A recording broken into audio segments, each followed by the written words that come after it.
everyone, Elizabeth here. Before we begin today's episode, I just wanted to say topics and information discussed in today's episode is for educational purposes only and should not be considered personalized or professional medical advice. All right, now let's begin. Hey, everyone. Welcome back to another episode of the In Between podcast. I'm your host, Elizabeth Cheney, and guess what? Dr. Bhavna Singh is back. Yes, remember we talked about the two-part special? So she was on last week talking about all things hormones, gut health, wellness, holistic health, honestly, I'm still decompressing from that episode and digesting everything, but she is back. And this week we are talking about fertility, women's health, hormones, everyone's favorite topic. And I thought how fitting to talk about it Women's History Month. So for those who didn't catch Dr. Bhavna Singh on last week's episode, she is a naturopathic doctor who is also an Ayurveda practitioner and just overall pretty incredible human being. So Dr. Bhavna Singh. Bhavna, I know I'm always like, Dr. Bhavna Singh. I need to calm down. I'm just so excited. But Bhavna, thanks. Welcome back to the podcast again. Thank you. Thanks for having me here. I'm so excited to talk about fertility today.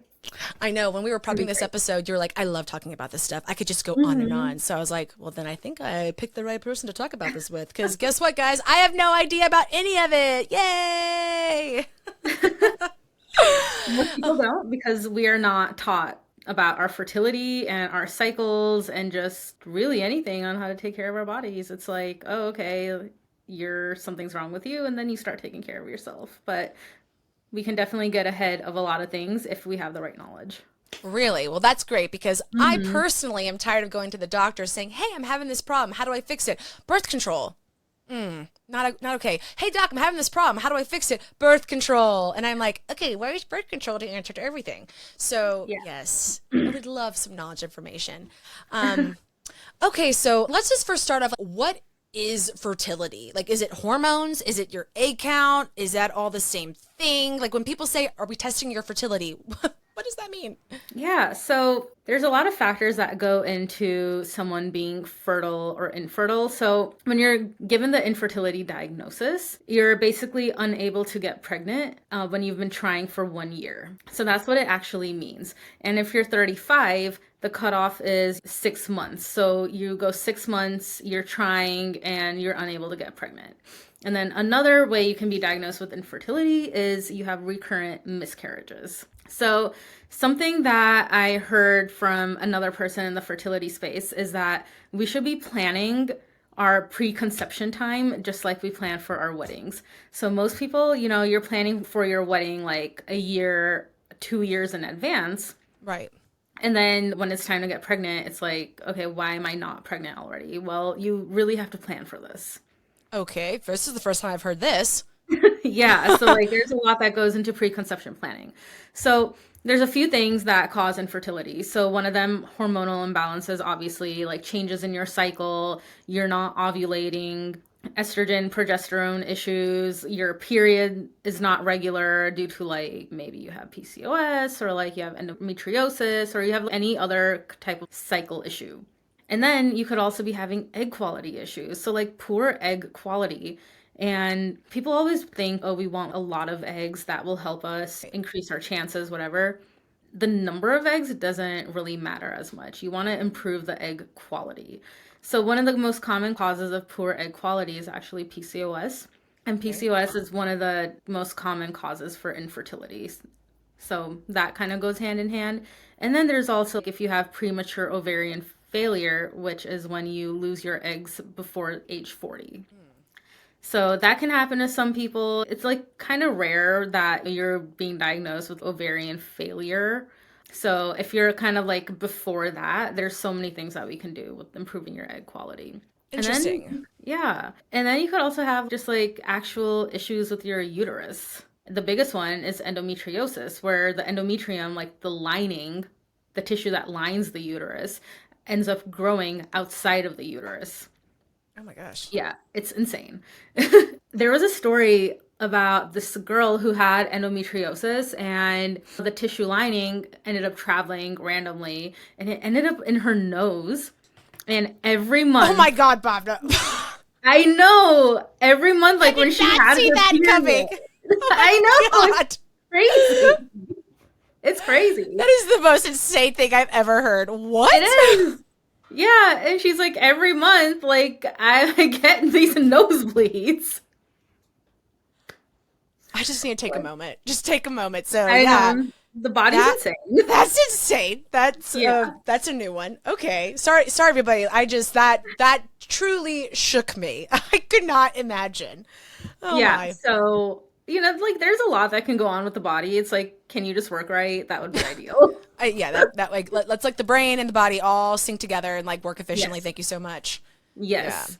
So, endometriosis is an issue. And for some people, like the actual uterine wall might not be thick enough to support implantation. Like your wall might be thinner. And then your cervix itself could also potentially not be producing sufficient cervical mucus, cervical fluid to nourish the sperm along its path. That's So so there's many like things. there's so many things. And then there's also like infections. You could have like STDs. You could have pelvic inflammatory disease from all of that. And then you could have like structural issues, like there could be a fibroid blocking implantation. And then you could also have the best term in the world, unexplained infertility. I was wondering when you were going to hit that one. Our favorite. Which to me is, it's like a really lazy and stupid diagnosis. It's a cop out, I Like, feel like. yeah, like why is it unexplained? Like explain it to me, Right. So what's your take on that? That it's a stupid diagnosis and you have to dive deeper. So like, are there a lot of environmental toxins that could be causing it? Endocrine disruptors, like really smelly things, like candles, like those Febreze and whatever else. Like, are you just around a lot of toxins? Blood sugar imbalances, nutrient deficiencies. Do you have like a shift work schedule where you're awake all night and sleeping during the day? That impacts fertility, going against the circadian rhythm. Oh, So wow. there's just like a lot that can go into unexplained fertility, and it's really limited by what conventional medicine can offer because they don't know, so they don't test for it. Interesting. Yeah. Hence why birth control is the answer to everything. Yeah, exactly. Also, everyone listening, this is not any kind of medical direction. We're just talking. She's sharing her expertise. So if you are curious about anything that we're talking about, please go talk to your provider or reach out to Dr. Bhavna Singh, personally. She will leave her handles on social media at the end of this episode. Just want to put that disclaimer really quick. But you just explained so many things as to what could be causing issues in becoming pregnant and getting pregnant. I'm sure some of them take a little trial and error of figuring out. And like you said, the year to 6 months, which it's kind of unfortunate that they make you wait a year. Because like, what if you wait a year and it's something that you literally could not have fixed? Like you're going to need a procedure to actually resolve the problem. Why is it a year? I'm kind of getting off topic, but I do want to ask that question. I mean, I don't know. That's just kind of what like the industry standard. like the ACOG, the American College of Obstetrics and Gynecologists. It's like, That's what they say. like these guidelines are constantly changing, and it's just what they have seen in conventional medicine, and they're like, okay, this is it. So it's not really a diagnosis that has anything to it other than like a bunch of people decided that this was going to be a guideline. Got it. Yeah, so I think like their thinking with that was every couple should have the opportunity to try to get pregnant, blah, blah, blah, blah, blah, and then you come in, which in my eyes is completely wrong. Like, go to the right people before. Yeah. Because the average couple is spending what, like 65, 70, $80,000 on like IVF. fertility treatments. Yeah. And like crazy. they may, even then, they may or may not work.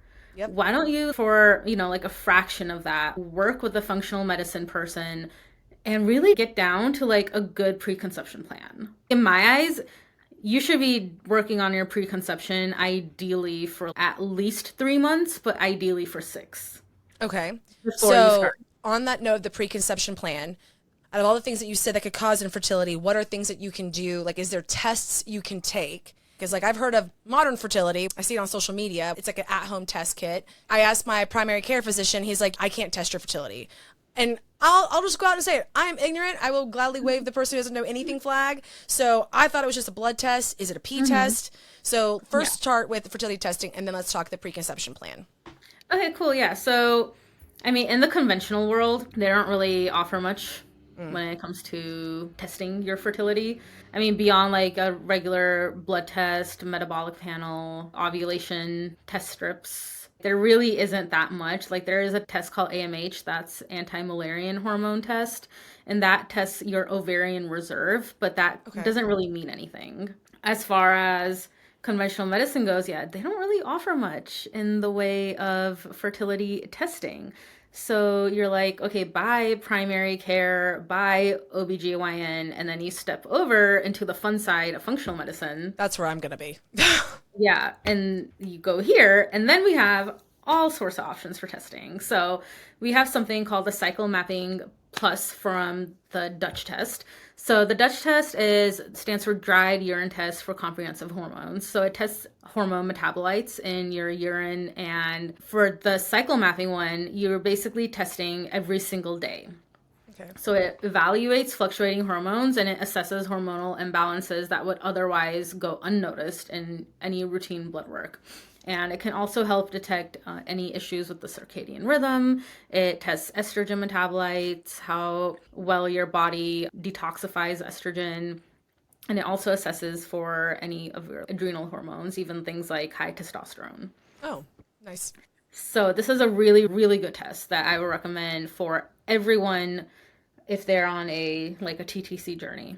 TTC, what is that again? Trying to conceive, sorry. Oh. Just industry jargon. You're so cool. Okay, so if everyone's on their TTC journey, I feel like I'm learning so much. I love it. I'm still cracking up about the lining going to the nose thing. Like that's still playing in the back of my head, FYI. Oh yeah, no, that's absolutely bonkers. Okay, so your TTC shouldn't be a thing. It shouldn't be a thing. I'm still trying to wrap my head around the biology of even how that's possible. But hey, whatever. Ignorance is bliss. I'll just take that. So if you're on your TTC journey, did I say too many T's? TTC journey. There we go. Yeah. Your TTC journey includes preconception planning. So what is preconception planning? Oh, there's more tests. I'm sorry. Oh, my bad. I'm going to shut up now. Let's get back. Sorry, let's back to the testing. No, I'm so sorry. Yeah, so that's what I'm saying. In the functional world, we have a range of tests that we can test for. So the interesting. Next one, Really quick, why is it that these kind of tests are not available by your regular, conventional doctors? Is it insurance purposes or? Yeah, so these are not covered by insurance, so you will have to pay for them out of pocket. And the conventional doctors, again, they're really good at what they're good at, which is your emergency services, your typical primary care type services. Beyond that, it is not a model that many people thrive in. Some people do, which is great. But most of us do not, because a lot of people have chronic issues. Mm-hmm. When did anybody thrive in that model who has chronic issues? Actually getting down to the root cause and everything like that. So in the functional world, these tests, the conventional people, they don't believe in them, but they have a lot of validity. And I mean, it's just in fighting between medical systems. Got it. It's really what it comes down to. So they don't really believe in what we're doing all that much. We don't really believe in what they're doing beyond emergency services. So there's always going to be some friction. Yeah. And I just want you to know, I'm literally holding my tongue, curling my toes, not to start ranting about the healthcare system in America and that being part of the problem. Oh, I'm already starting. So I'm just going to back to the testing. But yes, carry on. Yeah, so there's another test. This one is a nutrient evaluation. This is from Genova Diagnostics. It's called the Nutri-Eval. So this one detects nutrient deficiencies and tests for any oxidative stress, which is linked to poor egg quality. So once you identify any of these nutrient deficiencies, you can dial it back and work on correcting them. And then the next one is just checking for insulin resistance. So you could most likely get this one done by your conventional doctor. It requires a fasting insulin and a fasting glucose. Most of them do not test for fasting insulin, but it potentially could be covered by insurance. You just kind of have to advocate for yourself. Okay. And then the next one are toxin panels. So this one, you're testing for any environmental toxins, and these definitely play a huge role in female infertility. So many chemicals these days are endocrine disruptors, and the tox panel from Great Plains Diagnostics, they assess for 173 different toxins. So again, if anything is coming back high, then we can work backwards and see, okay, what are potential exposures to these toxins? Where could they be coming from? And then we work on that, because in my eyes, living as not like toxin free, because that's impossible, but like as low tox as possible is a pillar of health in my eyes. Yeah. Like we definitely want to keep this low, like plastics and even like BPA, touching receipts. That's like the highest level of BPA, and it's like getting absorbed into our skin right away, and that affects your fertility. Wonderful. Everything that you could think of. Yeah. Like I don't even touch receipts anymore. Yeah. Kroger's going to hand me a receipt. I'm going to say, No. murderer, don't let me touch that. Exactly. Just like have them put it in the bag and move on with your life. And then beyond that, this is another test that could be covered by your insurance, a thyroid panel. So we want like a full thyroid panel. We want to see how your metabolism is, if there's any like autoimmune issues that go for that. You might have to advocate a little bit for the full thyroid panel, but most doctors should be able to do it. I actually think I've had that done. So You have or have not? I have. Because my family has a history of thyroid issues. And so I went to get mine checked it was actually because of my hormonal acne. I mean, I didn't get any answers. But he basically said, I think my levels were like a little high, but like the range is so big with the thyroid. So like, I mean, but he basically told me, he was like, you're fine, but when you are about to start your TTC journey, sorry, I love that. He was like, you're going to have to come get some medicine at like 6 months to 9 months prior to regulate your thyroid a little bit. But I mean, I don't know. It was mixed messaging for sure. Cause it was like one part, you're okay, but like this, like an OB may not be okay with this. And I'm like, you're speaking Spanish to me. I don't know. Yeah. So. No, I can talk for an hour just like on ways to help your thyroid. Okay, well, that'll be episode 3, y'all, thyroid. Episode 4 is going to be skincare. I'm serious. But, okay, so that's lots of tests. Sorry, there's one more. No, that's fine. Like stool and microbiome testing.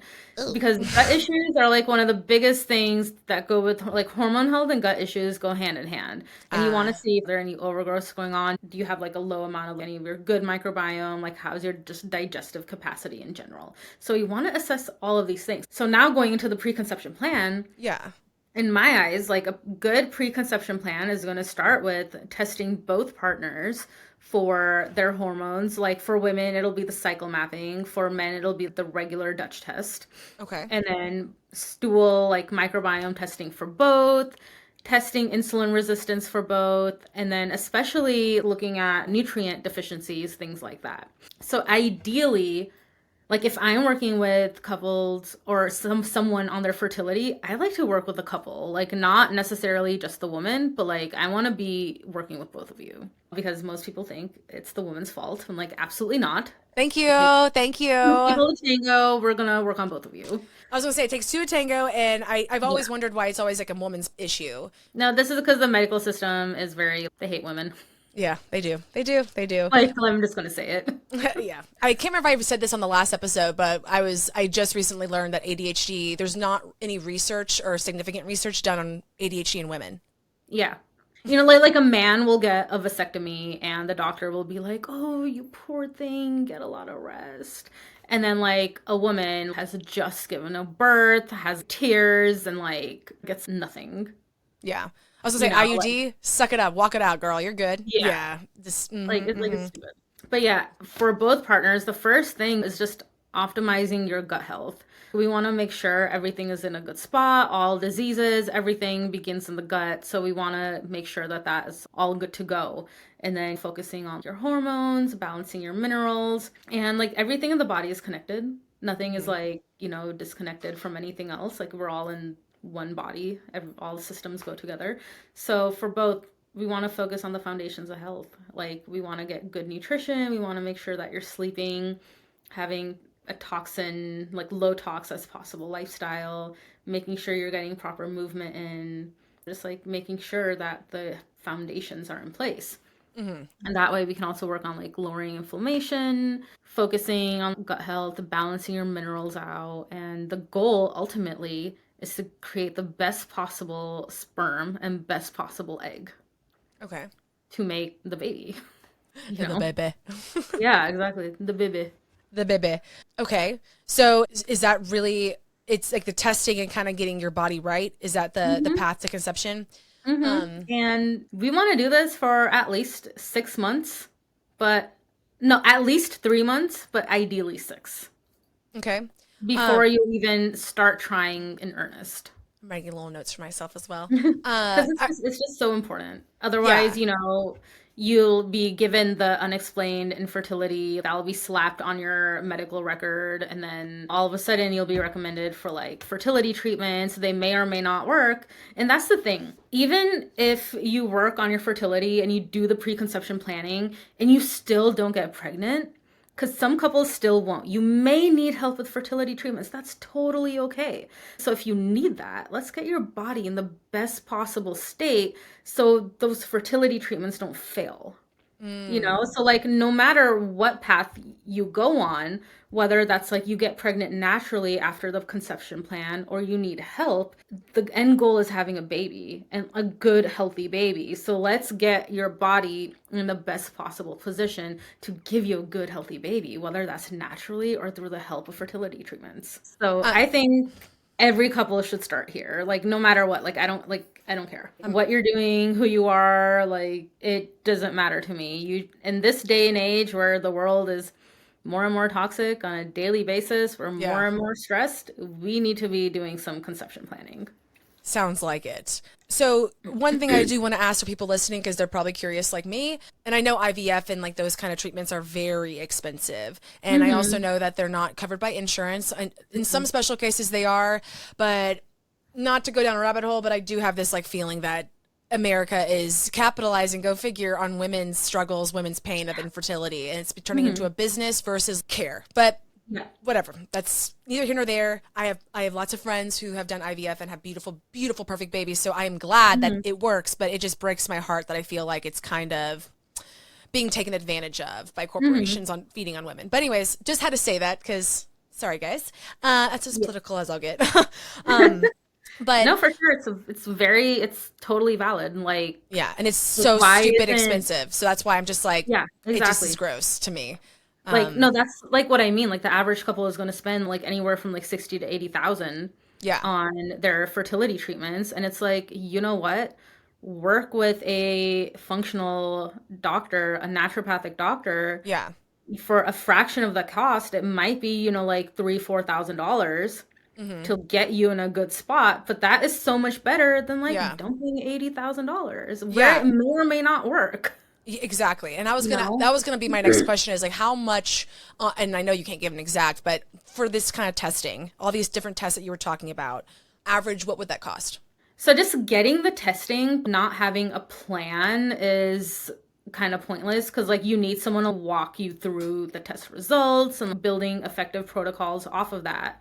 Like with these tests and supplements and stuff like that, and just like working with someone closely, I mean, it'll probably run you around like $4,000 or $5,000. Okay.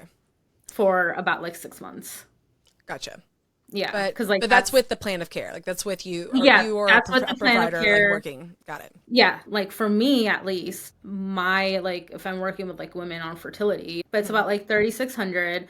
Gut testing is included, but then any other testing on top, it'll be like extra. Okay, I'm gonna talk to you after this. I'm serious though. Okay, so on the same topic of like testing and this, I have a question. So we're talking about IVF fertility. What about my girlies that want to freeze their eggs? It's probably, I know some younger people do, and then people like in their mid 30s, because maybe they're like, I want to have kids later, or maybe I want to get a surrogate or something like that. So you're talking about the preconception plan. So what's the pre-freeze your egg plan? I don't know that acronym. I mean, I would do the same thing. I would really go all in, like balls to the wall, make sure your health is in a really good spot, focus on your health and wellness for 3 to 6 months, then freeze your egg, because everything is about egg quality. Okay. It's not so much about like egg quantity. We want good quality eggs. So focus on your health, focus on your wellness. If, you want to save them for later, that's great. That's a good option. But even then, if you're eating a standard American diet, like not exercising, not doing anything for you, just like imagine the egg quality. Right. Like at the end of the day, like, is that something that you want to pass down to your child? Like, this is your child. Yeah, exactly. So if freezing is your goal, great. Let's work on that for 6 months. Gotcha. Let's get your body in a good spot. So even from those frozen eggs, we can get a live, healthy baby. And I know this is probably a loaded question because obviously from what you have said so far, I've garnered it's very individualized. But what are some things? Well, I have two questions. One, is there a way to test your egg quality? I'm sorry if you already mentioned that. I'm just curious. Is there a way? Or is it more like testing your egg count, which, like you said, that doesn't necessarily mean anything? So that's my first question is there a way to test the quality? And then the second question is, because this plays into whether you are trying to conceive or you want to freeze, what are some things that you could do to improve your egg quality? Like besides just testing, so this is like more very broad Yeah, strokes. for sure.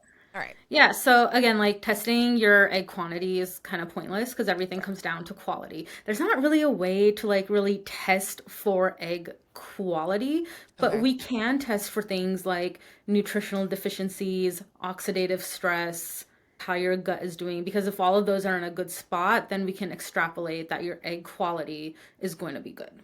Oh, okay. That's cool. Yeah. So like kind of like trial and error. Not trial and error, but okay. Yeah. Yeah. Okay.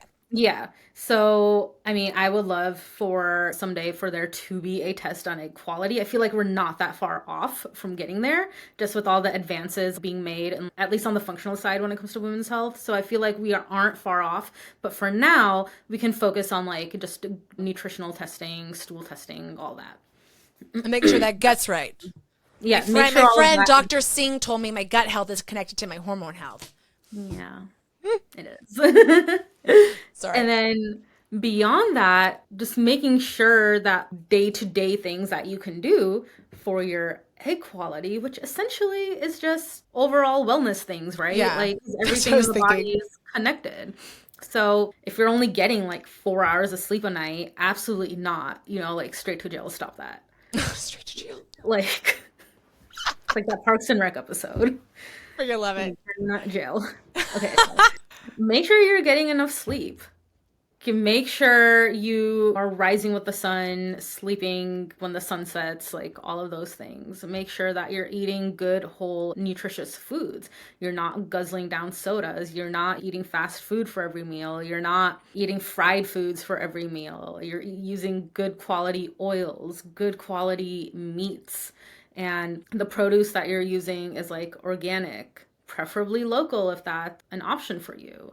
And then making sure that you aren't using toxic products everywhere. This goes for things like laundry detergent, the candles that you're burning, any smelly type of things like Febreze and those pods that you plug in. Get a essential oil diffuser going instead of those smelly things. Like you can get good quality candles that are also made out of essential oils. Your everything to cleaning products for your home. It's like these little things that over time they add up like leaps and bounds. And if you're not exercising, why not? Go out, go for a walk. That's one of the best things that you can do for yourself. And then also like, what about stress reduction? Where are we tying that in? You know what I mean? Like, do you have a good relationship with yourself when it comes to stress, or do you immediately go to like negative self-talk patterns? All of these things are going to affect your egg and sperm quality. Interesting. So we definitely want to, so these, I mean, again, I'll say this until the end of time, but we want to focus on the foundations of health. Without a strong, healthy foundation, we don't have a strong, healthy house. So like, imagine our body is the house. Like, do you want it to be strong or do you want it to be weak? And like, I want it to be strong. Duh. Exactly. Yeah. So like, controlling that, and it's like really empowering too, because like society and conventional medical system, like all of these things, they're not going to teach you this because they make money off of you being sick. Right. But like at the end of the day, it's still your responsibility to be strong, to be healthy, to make sure that whatever version of you that is the best, that's the one that is on top of things. And so like a lot of this is on you, but it's possible. It's not this daunting climb. Just be generally healthy, right? Yeah. Like when you want to freeze your eggs, where do you go to do that? Like I'm assuming your primary care physician doesn't do that. And do you have to do all the hormones and things like that you would when you were going through IVF? Yeah, so when you freeze your eggs, you're not doing that through your primary care. You're going through a fertility clinic. You can get like recommendations from your OB, things like that. But yeah, to make sure that they're able to extract all the eggs, you will be on some kind of hormone therapy. Got it. Okay. Yeah. So it's probably not cheap, but it's not as expensive as say like IVF. Yeah. Okay. So it just depends on what's in your budget and also your own like timeline. Yeah. So if you're, I don't know, like 28, 29, you have like an amazing job, it's not the right time for you right now. And it is true, like the younger you are, the better the egg quality. Yeah. But it's not impossible to have good egg quality like into your 40s. So if that's something that you want to do, you have the means to do it. You have like the health to do it, sure. Thank you for saying that about being older, because I was going to say my experience with all of this, like fertility, I have lots of friends going through it, breaks my heart. Some have made it through, they have their rainbow baby, and some are still in the trenches. My opinion of having kids, it's not that I don't want to have kids, but I've never been very drawn to like, I have to have them at this time. And then after I graduated college and my job's out of college, like every manager boss I had, they were a female, and they all had children much later. Some were by choice, some were infertility. It's just, I've been surrounded by women having kids later, and it's always like kind of encouraged me, empowered me to be okay with my decision. And now that I'm here, I'm almost 33. I still feel very young, but now I'm getting harassed by ads all over social media about my fertility. Check your fertility. And then I find out that, oh, when I do get pregnant, it's going to be called a geriatric pregnancy. And I'm like, okay, let me vom over that. Where the fuck did that title come from? And yeah, so it's a little scary on these TTC streets. No, it really is. So I guess that this is a good segue into, all right, for us who are older. At this point, I don't even know what older is, because like I think I'm young, but I'm considered geriatric. So, but I have known many women to have kids at 40, 41, 42. And when I say many, I don't mean like one. I mean like many, like at least 8 or 9. Yeah. No, it's totally possible to have kids and healthy babies well into your 40s. Again, I'm going to sound like a broken record, but you have to focus on the health foundations. That's another huge thing. Like women, we put so much stress on ourselves and on our bodies to be like, well, okay, society makes it seem like everything's our fault. And then also society doesn't research anything for us. It's everything's our fault, but it's only because we actually don't have any answers for you. No, because there's no like knowledge or education given to women on this. But it is going to be really hard to get pregnant if you're putting a deadline on yourself. Right. Because that's just increasing stress. Why are you doing that? I've always thought about that, like the pressure, but it's also easier said than done. Oh, yeah, for sure. Yeah. Because then you'll have women who are like, okay, I guess we're just not getting pregnant. To hell with this. We're done. And then sometime later, they'll just naturally get pregnant. Well, okay, what was the differentiating thing? It was the pressure. It was the stress. So there's just so much that goes into having a baby. Right. Well, I mean, we started this episode with you talking about 30,000 different things that could be causing the reason you're not getting pregnant. So yeah, exactly. So this stuff's just so complicated, it sounds like. It really is. But no matter what age you want to try having a baby, whether you're in your 20s, in your 30s, in your 40s, we always want to be working on your health foundations. Like always, always, always. Managing your stress, managing your self-talk. I love that you talked about all those things. Yeah.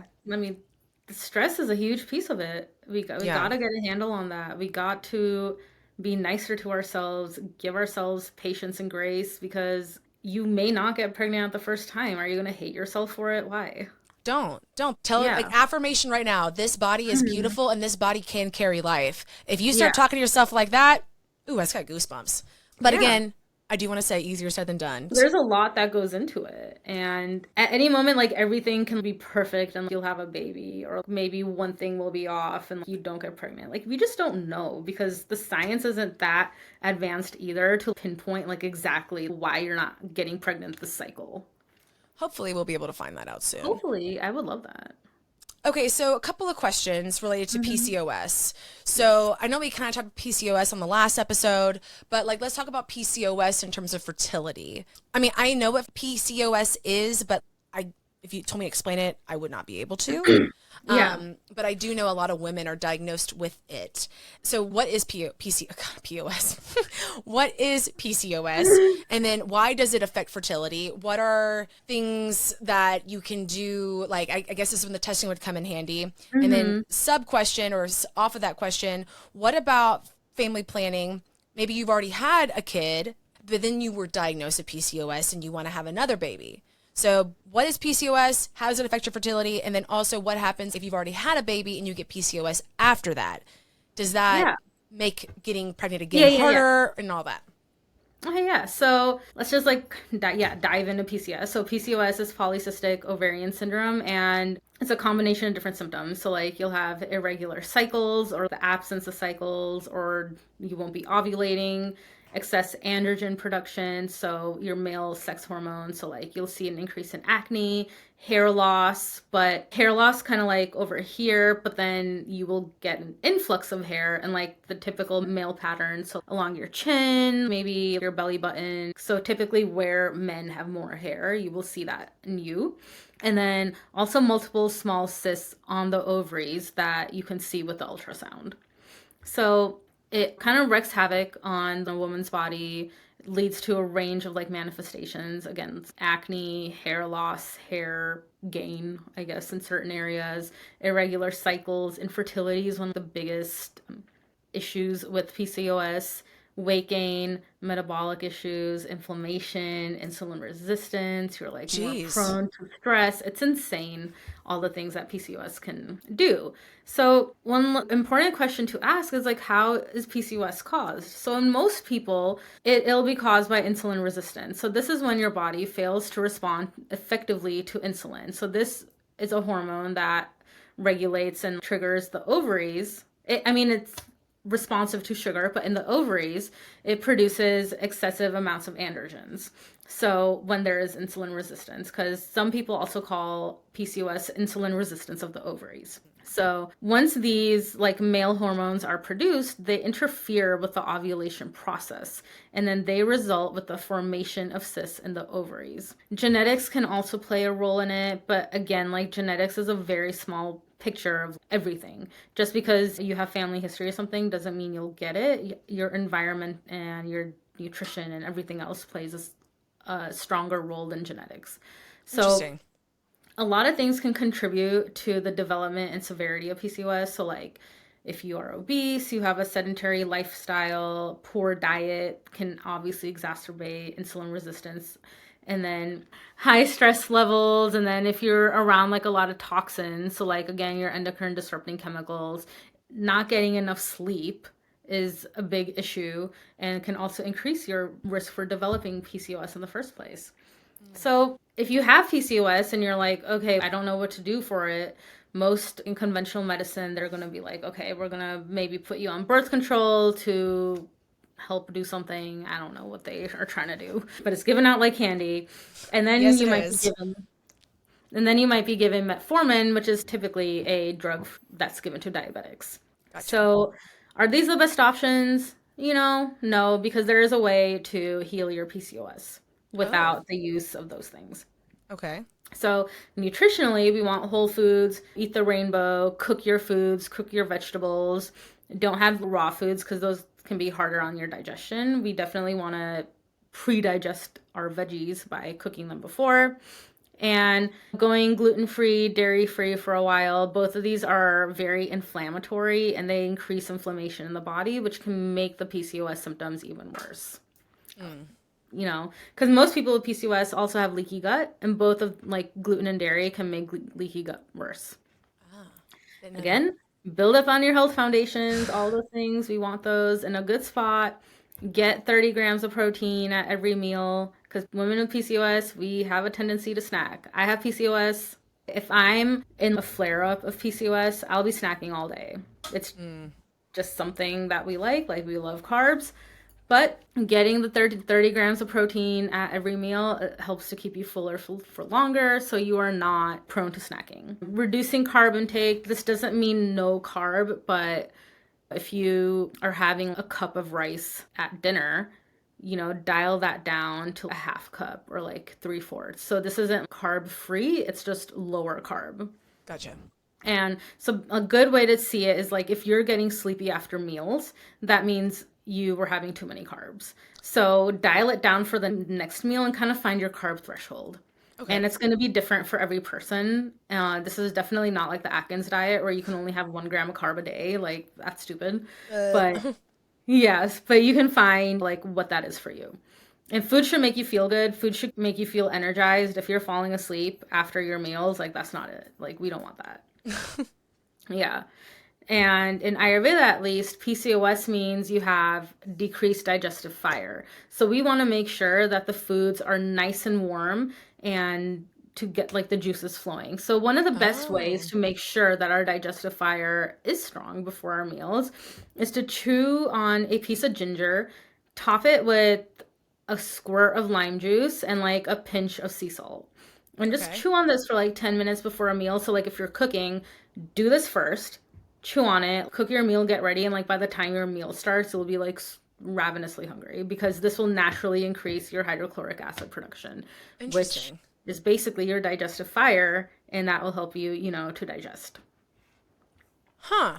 Yeah, I did not know any of this. I'm so enamored by your intelligence, but I also am very sad about my ignorance. No, I mean, there's nothing to be sad about, honestly, because these things are not taught in schools, right? They don't, like, they don't teach us anything. Like, it's all stupid. And if more women knew about their cycle and were empowered to find practitioners who do know, then that would be so much better. Because even in conventional medicine, you go to an OB, like, they don't know. I was shuffled around like doctor to doctor when I was 14 because I had PCOS. I mean, I went like a year without getting a period. Oh, wow. I mean, this is with my dad being a doctor. Like, he also didn't know. So I went to a bunch of OBs. They were like, okay, here's birth control. Here's your metformin, blah, blah, blah, blah, blah. None of them really knew effectively like what to do for PCOS. You have to educate yourself. There's no other way around it because they're not going to come to save you. Yeah. That's for sure. They're just going to be giving you some more pills. Yeah. Don't get me started. I already said earlier in the episode, don't get me going on the politics and healthcare and all of that. Okay, so like last question about the PCOS. And I know we've talked about at this point in depth about planning, family planning, testing, getting your health foundations right. Like getting exercise. And that doesn't necessarily mean going out and lifting 100 pounds or doing a HIIT workout. On the contrary, no. When I asked you about PCOS, I also wanted to ask about the women who have already had kids, then diagnosed afterward with PCOS, but yet maybe they're not quite ready to, they want more children. Maybe they had one kid, they want to have another. Yeah. Maybe they had 3 kids, they want to have 12 more. I have no idea. Pick your poison. Just kidding. That's a lot. I should have said pick your poison. I promise I don't hate kids, but 12 kids would be a lot. Just FYI. So anyways, I derailed. Yeah, I don't even think I could be friends with someone who had 12 kids. I'd be like, I don't believe in your life choices. Bye. Okay. Sorry, guys, if we're derailing here. All right, I'll get the train back on the rail. So, okay, I'm sorry. No. I started that. I said pick your poison on like 1 kid or 12. So, yeah, I am a pillar of the community.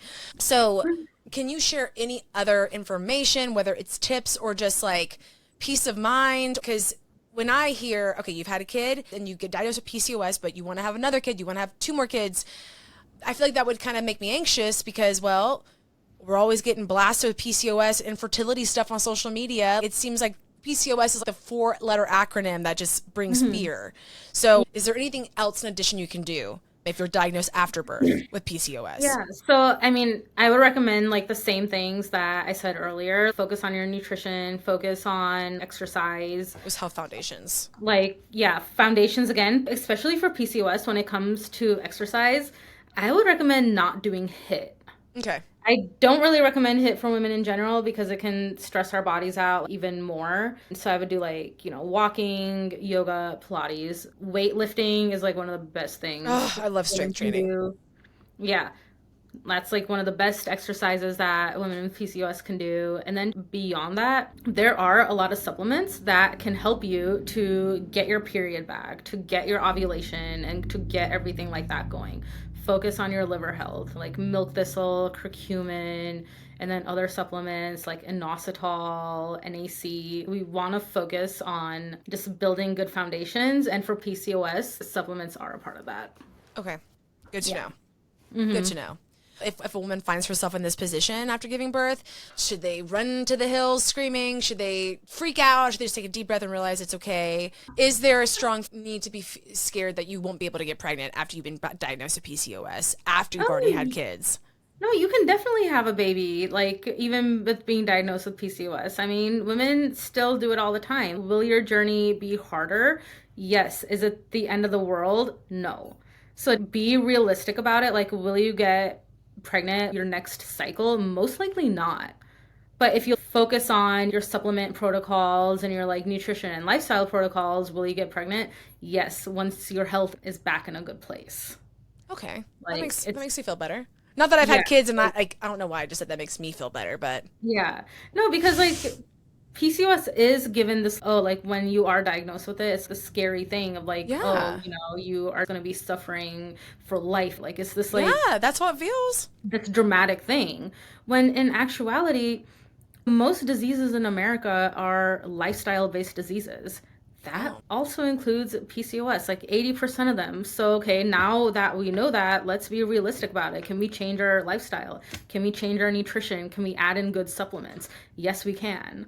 So, yes, it's scary, but unravel that a little bit more. You got the diagnosis of PCOS because of something. So, let's find the root cause and let's figure that out and let's get you feeling good again. I love that. I love that you're so positive about it too. And like, not that you don't need to be, but that was really nice. Thank you, Bhavna. Okay, so I have a few more questions, and then we'll probably get towards the end of this episode, which I'm really sad because I feel like I've learned so much. I've taken so many notes. I'm starting to sweat again. I'm just like, I feel like I got to get on this TTC journey, and I'm not even trying to have a kid yet. But I did have one more question related to women's health and everything. I don't know anything about the monthly cycle, okay? Well, that's a lie. I know that there are phases to the monthly cycle. I don't know how those work. I know that there's really only one time of the month that you can get pregnant, like when you're ovulating. I think that's like halfway between your period start and end date, or in between periods. So I'm just curious, like, actually, my question is not really a question. I'm just, monthly cycle, how does it affect your hormones? Are there things we can do as a woman, I guess, at different points in our monthly cycle to benefit us even more? Because I guess what I'm getting at is I found this person on the internet, an influencer content creator, and she was talking about seed cycling, which I don't even know what the heck that was, but it was related to her monthly cycle. And then she was saying how, okay, for this week is this part of the cycle, this week is this part of the cycle, and I'm like, I didn't know there was all that to begin with, but she does certain things for each week. Yes. There. So there's a question in there somewhere. Cool, got it. Yeah, so let's talk. Sorry. Oh, no, you're fine. You're fine. I just literally threw the ball and you're like, got it, bitch. Oh, man. Oh, yeah, so let's talk about the cycle really quick. Okay. Yeah. So there's 4 phases in your menstrual cycle. So you have menstruation, that's when your day 1 starts of the cycle. And then you have your follicular phase. And then ovulation. That's a weird word. It's like a hard word to say, especially when you're like trying to talk fast and you've already been talking. And then you have your luteal phase. So each of these phases is very important and they all go for pregnancy. Even if you're not looking to get pregnant at this moment, you still need the normal like hormone fluctuations that go with it because to me, your menstrual cycle is a vital sign for women. So we want to make sure like whether pregnancy is a goal for you or not, we want to make sure that your fertility and your cycle is doing good because that is an indicator of health. So the first one, your menstrual phase, this is the first day of your cycle that you start to bleed. Ideally, it should be between 3 to 7 days. So this happens because the egg from the previous cycle wasn't fertilized. So because your pregnancy, there is no pregnancy, the levels of your hormones like estrogen and progesterone, they end up dropping. And then your uterus lining is also thickened at that point, thinking that, oh, like we're getting ready for a pregnancy. So when it realizes, okay, we're not getting pregnant right now, there is no need for a lining this thick, it sheds. So that's when your hormone drops, the lining has shed, and that's the bleed. I really hope I'm not the only 30-plus-year-old woman who just learned that today. Yeah. So that is what your period is. And then the second phase is your follicular phase. So this phase starts your first day of your period and it ends when you ovulate. So it's about like 13-ish, 14-ish days. It does include the days that you're bleeding, but the length can also be pretty variable. So some women have a short follicular phase, some women have a longer one. It depends on your own natural rhythms and your hormonal health. During this phase, what happens is that your body is working really, really hard. It's prepping for an egg to be released at ovulation. So that's what's going on. And it's basically like the maturing of the follicle, the eggs. Estrogen is rising, so the lining of the uterus can be thickened. So it's basically creating a nice nutrient-rich environment for an embryo to grow because it like just wants to get pregnant. And then the third phase is ovulation.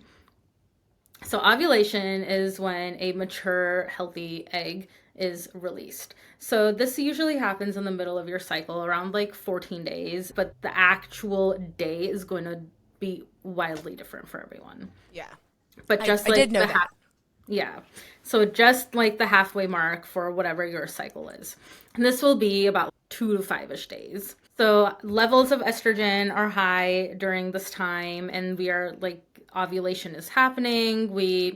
There's a LH surge, and then ovulation happens after this surge. And then the egg is released, and it'll survive for 12 to 24 hours. Okay.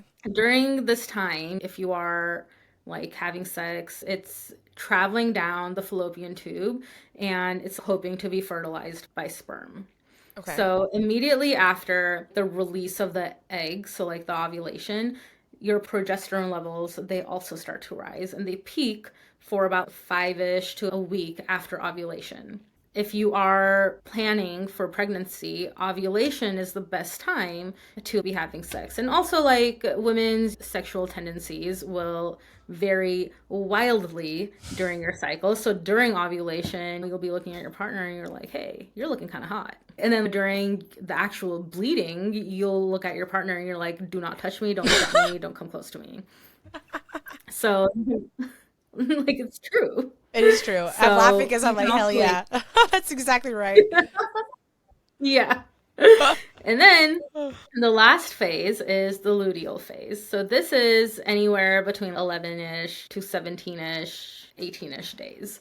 So the average length is about like 14 days, so 2 weeks. Again, this is going to be wildly different for every single woman because we are all on our own unique cycles. This phase is prepping either for a period or for a pregnancy. So this time can also be kind of like a hormonal roller coaster for a lot of women whilst your body is deciding, okay, are we perioding or are we having a baby? If the egg is fertilized, great. You're pregnant, awesome.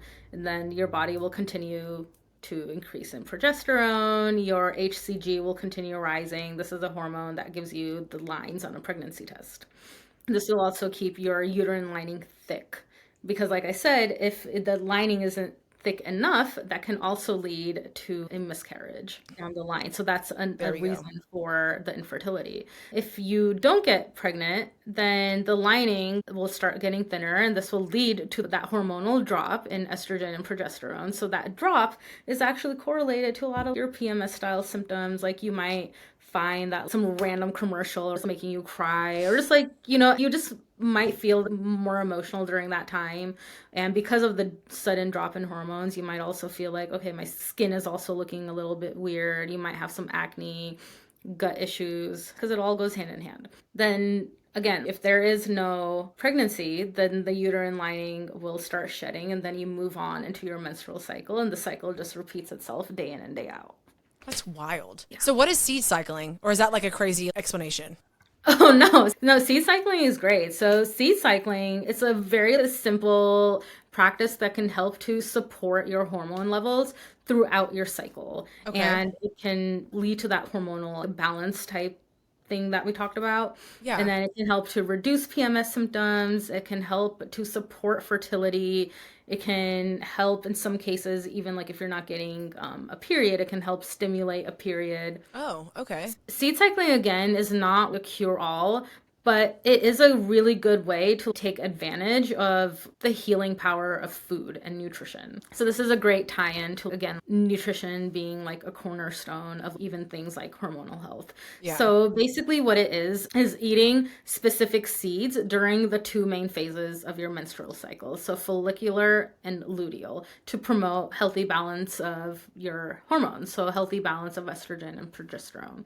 This is a very gentle way to incorporate hormone balancing practices on a day-to-day basis. The different seeds basically are days 1 to 14. You want to eat pumpkin seeds and flax seeds. And this also follows the phases of the moon. So that will be the time of like the new moon to the full moon. And then days 15 to about day 28, which is full moon to new moon, you'll do sunflower seeds and sesame seeds. It's about like a tablespoon or two of each, and you can add it to your smoothies, you can add it on top of your foods, but both phases, like the different seeds, they're going to promote and support both hormones. So the follicular phase with the pumpkin seeds and flax seeds, it helps to improve estrogen levels and it prevents excess estrogen from happening. So that way you won't get the excessive PMS, the inflammation, that like estrogen dominant type of symptom picture. And then the luteal phase, sesame seeds and sunflower seeds, they help progesterone production. And they're also like a good source of other nutrients like selenium, vitamin E, zinc, and they help the liver, they help support good, healthy hormone levels. So it's a nice, gentle way to incorporate these things in your day-to-day life. So you can do like just a couple of tablespoons of each per day. You want them raw, you want them ground. It's better to like buy the whole seeds and grind them yourself. That way they don't lose their integrity, just like being on the shelf, being ground the whole time. So if that's something that you can do, that's great. You can add them to whatever you want, really. Like I love this. I didn't even know. When I heard seed cycling, I did not know it was that legit. Yeah, no, it's a really That was like, just a trendy thing that I saw online. it's becoming trendy right now, but this is like an age-old thing that women have been doing for a long, long, long time. It's such a gentle and easy way to just like support your body. Absolutely. That's what it sounds like. This is a good reminder. I'm going to try doing that this month. Yeah, I'm like, all right, so I'm going to go buy some seeds. So non-hormonal birth control options. Is there anything outside of like condoms or like diaphragm, like a women's contraceptive, things like that, that you recommend? I'm assuming not, but I'm just curious. Yeah, so you have options like a diaphragm, which is Like a little cup block thing that you that you just like put into your vagina and helps block the sperm from crossing the cervix. It's reusable. It doesn't protect against STDs, but it is something that you have to be fitted for. And then you have like a cervical cap, which is like a little hat for your cervix. And this also helps to keep out sperm, but it does fail about 20% of the time, so I like would not recommend. And it takes a lot of practice to use it right, and you also have to get fitted for this. And then there's the copper IUD, which is non-hormonal, so it's like copper. Copper is a natural spermicide. It has a 99% success rate. The only issue with this one, though, is that it can cause some copper toxicity in some people, so you just really have to monitor your mineral levels. But a copper IUD will last you about like 10 years. And then the other option is FAM, which is the fertility awareness method. So it's about 98% effective with proper use. So basically you're tracking a few things. You're tracking your body temperature. Body temperature rises during ovulation, and you can track this rise. So before you start using this method to prevent pregnancy or for pregnancy, you want to be tracking for at least 3 to 6 cycles just to get data on like how your own body responds. So like you're taking your temperature every single day, first thing when you wake up in the morning, and there are some like good apps and monitors that can help you. I'll get into that in a second. Tracking your temperature, and then also cycle tracking. You want to track for at least 6 periods. So just making sure, are they regular? Can you like be sure that, okay, my cycle is happening now, so many days later it's happening again, then it's happening again. We want to make sure that there's regularity so we can have the most data possible. Got it. And then the third one is your cervical mucus. So when a woman is ovulating, the mucus will basically be like an egg white consistency. So kind of just like monitoring cervical mucus. And then you can also do LH luteinizing hormone test strips. So these are like your ovulation test strips. So LH will go up 24 hours before ovulation, and this can be detected through urine tests at home. Okay. So FAM, the fertility awareness method, is a combination of all these. Like the more of these that you use, the more data and the more precise you can be with your ovulation. That makes sense. Like it requires a lot of like upkeep, but like it does require you being like very aware and cognizant that you have to do this every single day because you have to. And paying attention to you, like checking. Yes. Yeah. And so basically what you would do, like when you have the data, is you would avoid sex on fertile days if you want to prevent pregnancy, or you would have sex on fertile days if you are TTC. So our new favorite term. Our new favorite.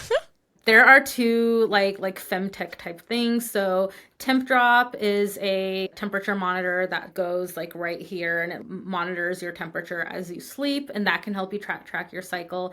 And then there's the Natural Cycles app where you can input all of these things and you have all of your data in one spot. And I think there is a Natural Cycles and temp drop integration where your temperature can be inputted into the app. And that way you have like precise data on a daily basis. So again, this is not a thing where you're like, oh, I'm going to try FAM. No. If you're committing to this, you're committing to this for like at least 6 months to get the data, because it does have a 98% effectiveness rate if used correctly. I feel like, knowing me, myself, and I, that would not be a good method for me, because I don't think I could do that. But it's a lot of work, like I'm not gonna lie, but it's really powerful to know about your own fertility and all of that, because this information is not given to you by conventional medicine. I mean, this is age-old medicine that's been passed down from like woman to woman over eons. Yeah. Because your fertility is yours to track, it's yours to know. And you could get an IUD put in, a copper IUD put in. That's great if that's something that you want. You can get a diaphragm. That's also great. But like, this is something that like, it doesn't require any intrusiveness into your body. Yeah. This is something that you can track on your own and go from there. So, it's so primal in a way. It is. It is. It really gets you back in tune with your body in a way where the conventional medical system, they just don't know about this. And then another thing was that people are under the impression that you can get pregnant every single day of your cycle. That's just not true. Yeah. So once you're able to track your ovulation, that's the only time you can get pregnant in your cycle. So if you are able to track that, even if you don't want to get pregnant, you can have sex all the other days, but just not during ovulation days. Right. And so it's kind of like you take the power back from the conventional system. Yeah, that's what it sounds like. I like it. I really liked what you said about your fertility is yours to know. Like, I think that was kind of poetically beautiful. I don't know. At least for me, I just feel like my fertility is money for some corporation's pocket. At least that's how it's starting to feel like. And I also want to preface this, everyone listening, I have not done anything. You know, me and Stan are not trying. I'm not trying to get pregnant. I've never had irregular periods or issues, but I literally have no idea. So when I do cross that bridge, I'd like to know what might be my options, availabilities, things to do if it's not working out the way I thought it would. For sure. You know, quickly. Well, so I mean, when you guys are ready, start with the alternative first. Like, start with the functional medicine. Oh yeah, medicine for sure. Start with that first, just so when you do try, you'll increase your chances of success. Yeah, and that's what I would recommend for everyone. Like, before you dump your money into conventional medicine, fertility treatments, this and that, work with someone closely to really get in tune with your body, because like what you'll be doing at the end of the day is, one, like learning more about your body, and then two, just getting the proper education that you're not going to get elsewhere, because we are not taught how to eat, how to live, like what supplements to take, blah, blah, blah, blah, blah. Like, you want the education that is going to serve you for the rest of your life, not for now. Yeah, absolutely. And that's really, really empowering. It is really empowering. And I'm already thinking about different things I need to start incorporating just in nutrition, because even though fertility is probably not my concern at the moment, it's more like just gut health in general, which was last week's episode, but still. Okay, so last question, and then I will let you go, ma'am. Talking about children and hormones, specifically young girls about to start the period. What will my child's hormones be like for her as she enters puberty? And am I preparing her properly? Yeah, so, well, one of the things is lowering toxin exposure. Girls these days are getting their period younger and younger, some as young as 6 years Oh old, my gosh. 7 years old. Yes, ma'am. So if you have a girl and really want to focus on the foundations of health, I know I sound like a broken record, but this also applies to children. Get them away from processed foods, get them away from the standard American diet, get them eating well, get them moving. I mean, kids these days are also having an obscene amount of type 2 diabetes. Kids as young elementary age school children are being diagnosed with type 2 diabetes. But again, like what you are doing for your health, the foundations, apply those to your children as well. You're going to set them up for success later in life. And then if you have a little girl who has not had her period yet, make sure that you're being as toxin free as possible, because that is a huge, huge concern these days. And that's the thing that you are going to do to prep her properly, not just for transitioning into being a person that's having periods, but it'll serve her for the rest of her life if you focus on the foundations. Even at that early age. Yes. And if they are having issues, is it too young at that age to go to a functional holistic doctor or no? Oh, absolutely not. Absolutely not. I mean, it will take some time for a young girl for her period to normalize. That just kind of goes with the territory. Yeah. But if her period isn't normalized like a year, 2 years later, it's time to get some help. And don't take her to conventional medicine. They're going to slap her with birth control. I mean, if you want to do that, like, I'm not telling anybody what to do, but No, we're not. exactly. Like, she'll be put on birth control, whether that's a thing that she's going for or not. So there are other options if she is having period problems at a young age. You know, I don't know if this will be a trigger question for you, but I hear that and I just think about all my friends and people I know who've been birth control since they were 14, 15, 16. And you just can't help but wonder, like, what damage that's done to women's health. Oh, yeah, in that's general. done a lot of damage. I mean, that impacts your I'm fertility. sure. Like, it impacts everything. And it just No. seems so, what's the word I'm looking for? Conventional doctors, like you go to them because you depend on them for their education to take care of you. And it's just, I can't think of the word that I'm trying to think, malicious. It almost seems malicious, the whole birth control crisis in our society. Yeah, no, there's like a Netflix documentary or something. It's called The Business of Birth Control, or some documentaries, some similar name like that. But no, birth control is a huge business in this country, and it's being given out like it's like Halloween candy, and that's absolutely wrong. Like, girls who are 14 should not be put on birth control. Like, I don't care. And some women, they're on birth control at 14 and then they're 34 and they're like, okay, we want to get off this now because we want to have a baby. And it's like, well, you've been on birth control for 2 decades. You're not going to get pregnant right away. It's going to take some time. Yeah. So, take some time. So, you know, before you put your own daughter through that thing, really ask yourself the question, like, is this what you want for her? There are other options to help regulate her system. Girls are being diagnosed with PCOS even at a younger and younger age. Like, I was 14 when I was diagnosed. But like now, some are being diagnosed at like 10, 11. Yeah. You want them on birth control from that age? Absolutely not. Educate yourself and find the right practitioners. And I'm sure there are some conventional doctors out there that are going to hear you. There may be fewer around. There are going to be fewer, but you might have to out shop there. around. Right. And maybe they can't help you how someone like Bhavna could, but they're not just going to say, oh, well, you just need to take birth control.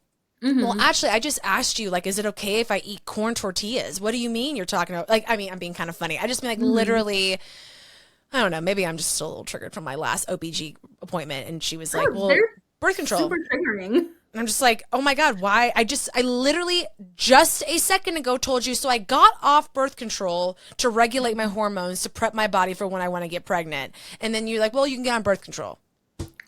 Yeah, they don't. So haven't been to her again. I was like, okay, well, like most are not hearing you. There's a lot of like gaslighting that goes on for women. So much gaslighting. And it's like, we know this. And if you have a daughter who is really young, she hasn't had a period, or she has had a period, you are her advocate. Like, you have to do this for her. Yep. Because don't be afraid. Huh? So don't be afraid. Yeah. Advocate. Yeah, for yourself, for your daughter, you have to, because I mean, women are in a health crisis right now. Like, It feels like. conventional medicine is failing us left and right. Some women, they need it, some are thriving off of it, but most of us are not.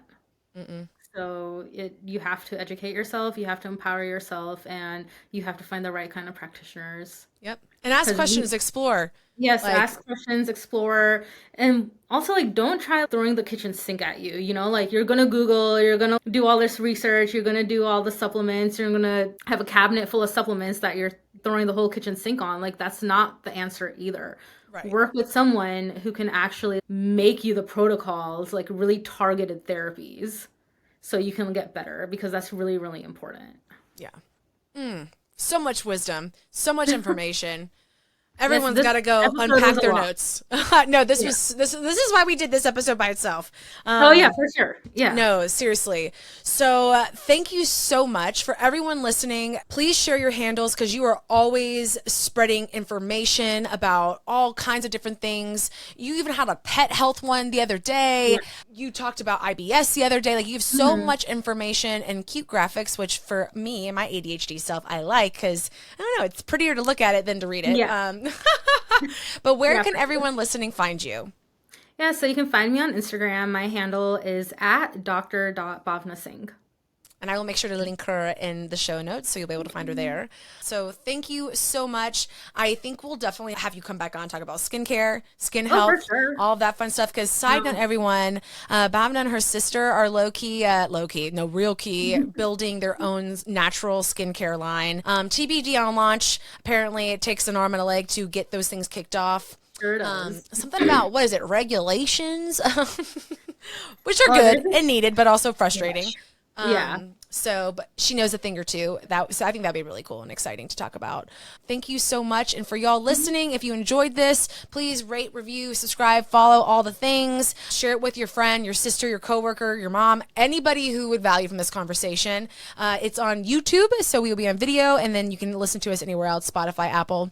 If you haven't done so already, please follow me Instagram at @in.betweenpod or Elizabeth Cheney _ and then the TikTok and the YouTubes at the In Between Podcast. Well, that's all she wrote. Bhavna, thank you until next time. We'll see you. Bye. Bye.